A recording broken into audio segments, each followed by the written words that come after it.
कैसे हो गाइस, आज मैं बनाने वाला हूँ एक मिनी मोटर का ड्रोन। तो गाइस देखते हैं कैसा बनता है। तो गाइस लास्ट तक वीडियो देखना। चलो बनाते हैं। तो गाइस आपको ड्रोन बनाने के लिए एक चाहिए मोटर और एक माचिस का खोखा।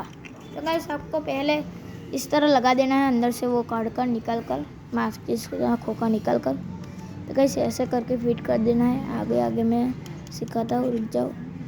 तो गाइस यहाँ पे आपको एक छेद पार लेना है जिसके वहाँ से वायर निकल सके, इसलिए वहाँ आपको छेद निकाल लेना है। तो गाइस मैंने वायर निकाल लिए है।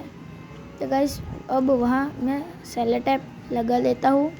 आपको गुंदर भी लगाना है तो चलेगा, मोटर सही होनी चाहिए। तो गाइस जल्दी से मैं सेलो टेप लगा लेता हूँ। तो गाइस मैंने सेलो टेप तो लगा ली, अब टेस्टिंग करते हैं। चलो गाइस पकड़ना पड़ेगा। तो गाइस ये देखो,